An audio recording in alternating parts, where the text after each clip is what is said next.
Magandang araw mga kaalaman na hinog.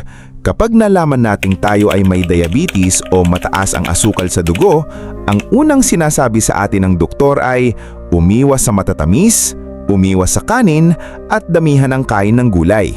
Kaya naman bilang mga masunuring pasyente, kumakain tayo ng sandamakmak na gulay. Pero alam niyo ba na hindi lahat ng gulay ay pantay-pantay? Baka magulat kayo na may mga gulay na kapag kinain ninyo ng marami ay parang kumain na rin kayo ng isang tasang asukal o ilang platong kanin. Ang mga ito ay tinatawag na starchy vegetables o mga gulay na mataas sa almirol. Ang almirol na ito ay mabilis na natutunaw sa ating tiyan at nagiging purong asukal na diretsyong pumapasok sa ating dugo. Sa video na ito, bilang inyong gabay, iisahin natin ang 10 gulay na delikado sa mga may diabetes kung hindi ko kontrolin ang dami. Pang-una sa ating listahan, patatas o white potatoes. Sino ba naman ang hindi mahilig sa patatas? Paborito natin itong ihalo sa afritada, kaldereta o kaya gawing mashed potato. Ngulit alam niyo ba na ang patatas ay may napakataas na glycemic index? Ibig sabihin, kapag kinain mo ito, kasing bilis nitong itaas ang iyong blood sugar ng pag-inom ng isang basong soft drinks. Ang patatas ay halos purong carbohydrates. Kapag pumasok ito sa ating pananaw, mabilis itong nadudurog at nagiging asukal o glucose. Kung kayo ay may diabetes at ulam ninyo ay patatas tapos sinabayan niyo pa ng isang platong puting kanin, naku po, siguradong sasabog ang inyong blood sugar sa taas. Kung gusto talagang kumain, dapat ay isang maliit na hiwa lamang. Pangalawa sa ating listahan, mais o sweet corn. Madalas nating itinuturing na gulay ang mais lalo na kapag isinasama nating ito sa bulalo o ginagawa nating merienda na nilagang mais. Pero sa totoo lang, ang mais ay isang uri ng butil o grain na napakataas sa carbohydrates at natural na asukal.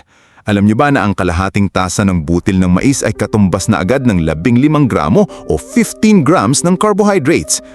Kaya kung kumain ka ng isang buong busal ng mais bilang merienda, parang kumain ka na rin ng isang buong tasang kanin. Para sa mga diabetic, ang sobrang mais ay napakabilis magpataas ng asukal, kaya sapat na ang 1 o 2 kagat lang para makatikim. Pangatlo sa ating listahan, kamoting kahoy o cassava. Paborito natin itong merienda, nilagang kamoteng kahoy na isinawsaw sa asukal o kaya ay ginawang cassava cake. Bilang isang lamang ugat o root crop, ang kamoteng kahoy ay isa sa pinakasiksik sa starch o almirol sa lahat ng halaman. Kapag pumasok ito sa inyong tiyan, ang almirol na ito ay mababasag at magiging purong asukal. Kung ikaw ay may diabetes at ginawa mong pamalit sa kanin ang sangkaterbang kamoting kahoy, asahan mo na mabilis tataas ang iyong sugar level pagkatapos kumain. Ang mga lamang ugat na ito ay nagbibigay ng sobrang daming enerhiya na hindi na kayang sunugin ng mga senior citizens dahil hindi na tayo masyadong nakakapag-ehersisya ng mabigat. Pang-apat sa ating listahan, kalabasa.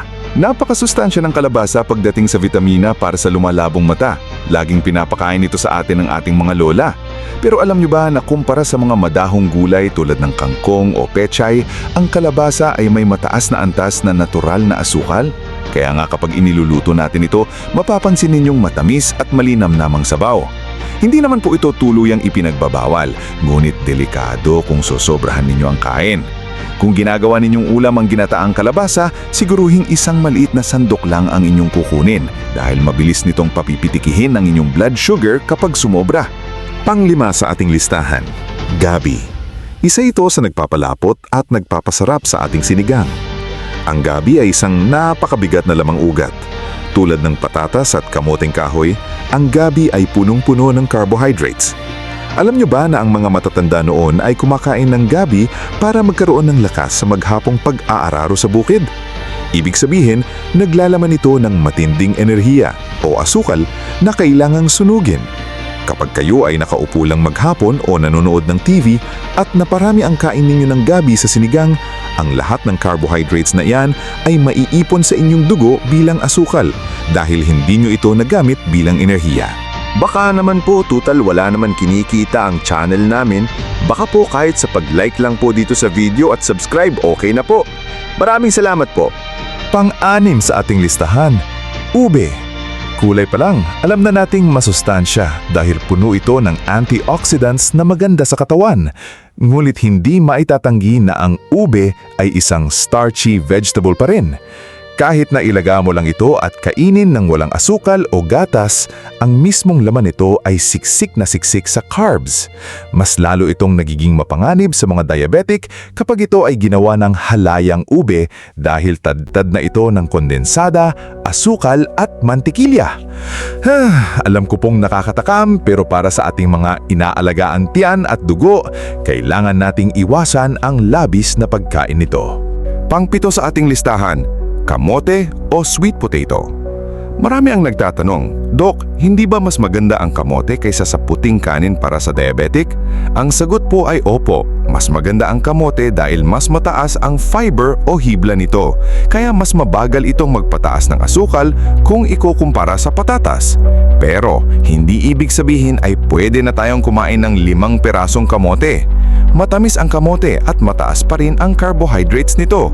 Kung papalitan ninyo ang inyong kanin ng kamote, dapat ay isang maliit na piraso lamang, kasing laki ng inyong kamao ang inyong kakainin sa isang meal.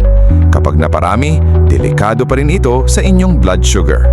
Pangwalo sa ating listahan, lutong carrots. Narito ang isang nakakagulat na kaalaman. Alam nyo ba na nag-iiba ang epekto ng carrots sa inyong asukal depende kung paano ito iniinda?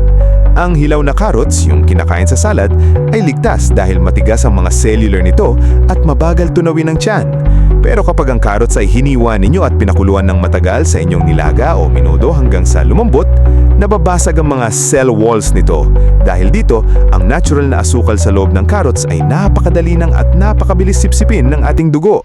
Kaya kung diabetic kayo, mas mainam na kainin itong hilaw o kaya ay iwasang i-overcook para hindi mag-spike ang inyong sugar.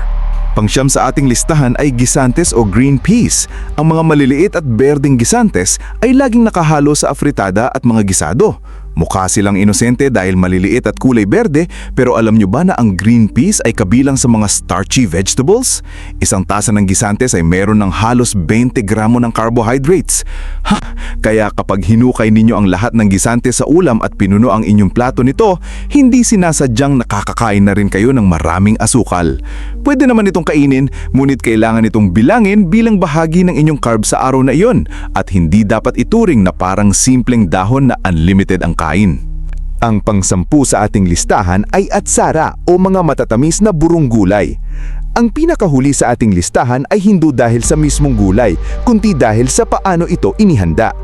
Paborito nating isawsaw o isabay sa pritong isda ang atsarang papaya o iba pang pickled vegetables, gaya ng labanos at carrots. Ang papaya at labanos sana ay napakababa sa asukal at maganda sa diabetic. Ngunit alam nyo ba na ang sabaw ng atsara ay ginagawa sa pamamagitan ng pagtunaw ng napakaraming puting asukal sa suka? Kapag ibinabad ang mga gulay dito, hinihigop ng gulay ang lahat ng asukal. Kaya bawat kagat mo ng malutong na atsara ay siksik sa asukal na mabilis magpapataas ng inyong blood sugar. Iwasan po ang mga ganitong sweetened na gulay. Mga kaalaman na hinog, bilang iyong doktor, gusto ko pong linawin na ang mga gulay na ito ay hindi bawal habang buhay. Sila ay masusustansya at nagtataglay ng mga bitamina. Ang salitang delikado ay papasok lamang kapag napagkamalan ninyo silang parang ordinaryong madahong gulay, gaya ng kangkong o malunggay na pwedeng kainin ng walang limitasyon. Para sa ating mga may diabetes, ang sikreto palagi ay portion control o tamang sukat lamang ng kinakain. Kapag may ulam kayong patatas, kalabasa o kamote, bawasan ninyo ang inyong kanin para maging balanse ang asukal. Ibahagi ang mahalagang kaalaman na ito sa inyong mga kapamilya at mga kumaring may diabetes para hindi sila malito sa kanilang diet. Maraming salamat po, ingat po palagi at God bless po sa ating lahat.